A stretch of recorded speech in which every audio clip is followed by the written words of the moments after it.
Hi Mark, I am Kiwi. My number is 31. I am a freshman. The speaker is Jhon McWhorter. The title is Testing is Killing Language, JK. We always hear that testing is a scourge. The idea is that testing spells the decline and fall of any kind of serious literacy, or at least writing ability. Among young people in the United States and now the whole world today, the fact of the matter is that it just isn't true, and it's easy to think that it is true. But in order to see it in another way, in order to see that actually testing is a miraculous thing, not just energetic, but a miraculous thing, a kind of emergent complexity that we are seeing happening right now. We have to pull the camera back for a bit and look at what language really is, in which case, one thing that we see is that testing is not writing at all. What do I mean by that? Basically, if we think about language has existed for perhaps 150,000 years, at least 18,000 years. And what is arose as is speech. People talk. That's what were probably genetically specific for. That's how we use language most. Writing is something that came along much later. And as we saw in the last talk, there's a little bit of controversy as to exactly when that happened. But according to traditional estimates, if humanity has existed for 24 hours, then writing only came along at about 11:07 p.m. That's how much of a literary thing writing is. So first there's speech, and then writing comes along as a kind of artifice. Now, don't get me wrong, writing has certain advantages when you write because it's a conscious process. Because you can look backwards, you can do things with language that are much less likely if you're just talking. For example, imagine a passage from Edward Gibbon's The Decline and Fall of the Roman Empire. The war engagement lasted above 12 hours, till the gradual retreat of the Persians was changed into a disorderly fight, of which the shameful example was given by the principal leader and the throne himself. That's beautiful, but let's face it, nobody talks that way, or at least they shouldn't if they aren't interested in reproducing that. Laughter is not the way any human being speaks casually. Casual speech is something quite different. Linguists have actually shown that when we're speaking casually in an unmonitored way, we tend to speak in words packets of maybe 7 to 10 words. You will not notice this if you ever have occasion to recall yourself of a group of people talking. That's what speech is like. Speech is much looser. It's much more telegraphic. It's much less reflective. Very different from writing, so we naturally tend to think, but because we see language written so often, that's what language is. But actually what language is speech. There are two things.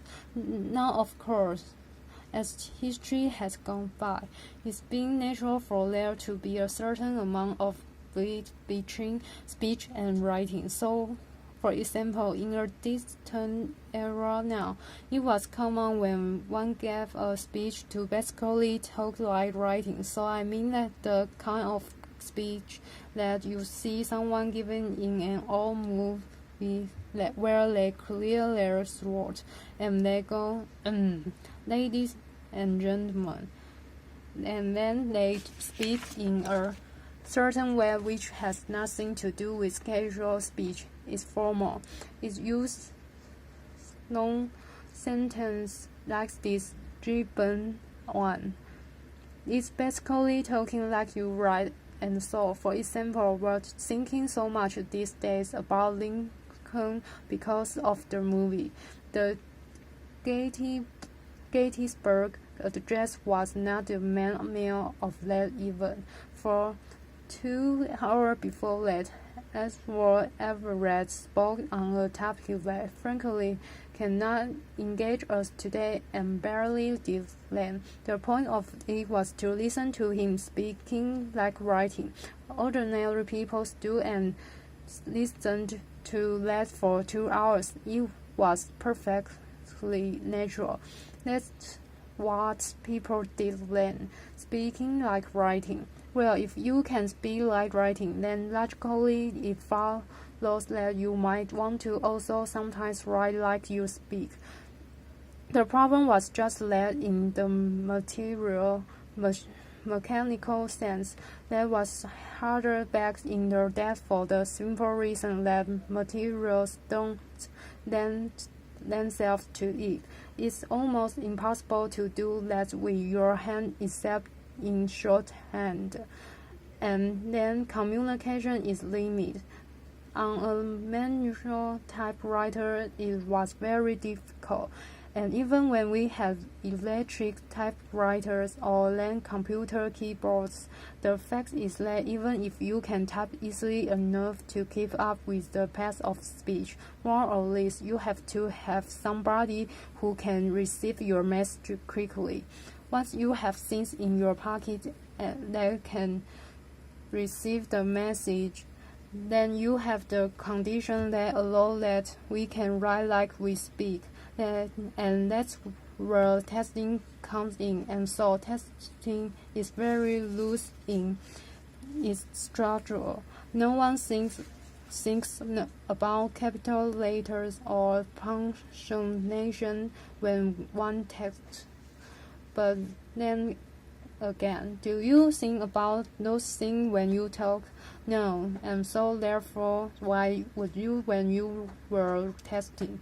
What testing is, despite the fact that it involves the brute mechanics of something that we call writing, is finger speech. That's what testing is. Now we can write the way we talk, and it's a very interesting thing.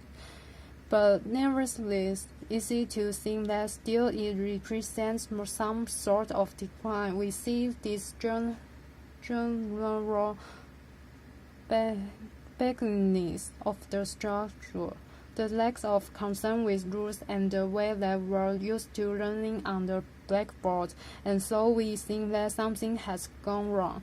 It's a very natural sense, but the fact of the matter is that what is going on is a kind of emergent complexity. That's what we're seeing in this finger speech. And in order to understand it, what we want to see is the way in this new kind of language there is new structure coming up. And so, for example, there is a testing and a convention. What is LOL? Now, LOL we generally think of as meaning laughing out loud, and of course, theoretically it does. And if you look at older texts, then people use it to actually indicate laughing out loud. But if you test now, or if you are someone who is aware of the substrate of testing, the way it's become, you will notice that LOL does not mean laughing out loud anymore. It's evolved into something that is much subtler. This is an actual test that was done by a non-male person of about 20 years old not too long ago. I love the font you're using by BTW. Julie, a lot thanks Gmail is being slow right now. Now, if you think about it, that's not funny. No one's laughter, and yet there it is. So you assume there's been some kind of hiccup. Then Susan says, "Lord, I know." Again, more gruffing than we're used to when you're talking about these inconveniences. So Julie says, "I just sent you an email." Susan, "Lord, I think it. Very funny people, if that's what LOL means." This Julie says, "So what's up, Susan?" "Lord, I have to write a 10-page paper." She's not amused. Let's think about it. LOL is being used in a very particular way. It's a marker of empathy. It's a marker of accommodation. We linguists call things like that pragmatic particle. Any spoken language that's used by real people has learned. If you happen to speak Japanese, think about that little word ne that you use at the end of a lot of sentences. If you listen to the way black youth today speak, think about the use of the word your world dissertation could be written about it, and probably are being written about it. A pragmatic particle, that's what LOL has gradually become. It's a way of using the language between actual people. Another example is slash. Now we can use slash in the way that we're used to, along the lines of "we're going to have a party/networking session." That's kind of like what we're at. Slash is used in a very different way in texting among young people today. It's used to change the things. So for example, this silly person says, "So I need to find people to chill with." And Jack says, "Haha, you could write a dissertation about haha too, but we don't have time for that." "Haha, so you are going by yourself? Why?" "Sally, for this summer program at NYU." Jack, "Haha, slash, I'm watching this video with some player trying to shoot with one eye." The slash is interesting. I don't really even know what Jack is talking about after that, but you notice that she's changing the topic. Now that seems kind of mundane, but think about how in real life, if we are having a conversation and we want to change the topic, there are ways of doing it gracefully. You don't just zip right into it. You will pat your sides and look wistfully off into the distance, or you will say something like, makes you think, when it really didn't. But what you are really after, what you are really trying to do is changing the topic. You can't do that while you are testing, and so ways are developing of doing it within this medium. All spoken languages have what a linguist calls a new information marker or two or three. Testing has developed one from this slash. So we have a whole battery of new constructions that are developing. And yet it's easy to think, well, something is still wrong. There's a lack of structure of some sort. It's not as sophisticated as the language of the Wall Street Journal. Well, the fact of the matter is, look at this person in 1956, and this is when testing doesn't exist. I Love Lucy is still on the air. Many do not know the alphabet or multiplication table, cannot write grammatically. Well, we have heard that sort of thing before, not just in 1956, 1917. Connecticut school teacher, 1917. This is the time when we could assume that everything somehow in terms of writing was perfect because the people on Downtown Abbey are articulate or something like that. So from every college in the country goes up the cry, our freshmen can spell, can punctuate, and so on. You can go even further back than this. It's the president of Harvard. It's 1871. There's no electricity. People have stream names, bad spelling, incorrectness, as well as inelegance of its expression in writing. And he's talking about people who are otherwise well prepared for college studies. You can go even further back. 1841. Some long-lost superintendent of schools is upset because of what he has for a long time. Not we regret and most entire neglect of the original blah blah blah blah blah. Or you can go all the way back to 1663 AD. Lecture. And there's this poor man who doesn't like the way people are speaking Latin. As it happens, he was writing about what had become French. And so there are always laughter, applause. There are always people worrying about these things, and the planet somehow seems to keep spinning. And so the way I'm thinking of testing these days is that what we're seeing is a whole new way of writing that young people are developing, which they're using alongside their ordinary writing skills, and that means that they're able to do two things. Increasing evidence is that being bilingual is cognitively beneficial. That's also true being bidialectal. That's certainly true of being bilateral in terms of your writing, and so testing actually is evidence of a balancing act that young people are using today, not consciously, of course, but it's an expansion of their linguistic repertoire.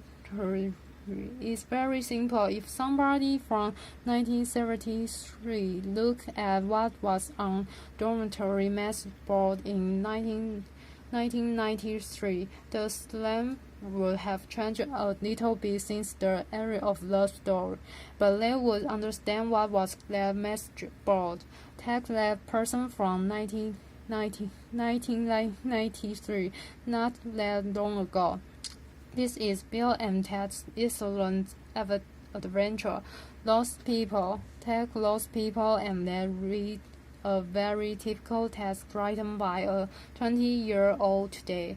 Often they would have no idea what half of it meant, but because a whole new language has developed among our young people doing something as modern as what it looks like to us when they're batting around on their little device. So in closing, if I could go into the future, if I could go into 233, the first thing I would ask is whether David Simon had done a sequel to The Wheel. I would want to know, and I really would ask that, and then I would want to know actually what was going on Downtown Abbey. That's be the second thing, and then the third thing would be, please show me a sheet of text written by 16-year-old girls, because I would want to know where this language has developed since our times, and ideally I would then send them back to you and me now so we could examine this linguistic miracle happening right under our noses. Thank you very much. Applause. Thank you. Applause.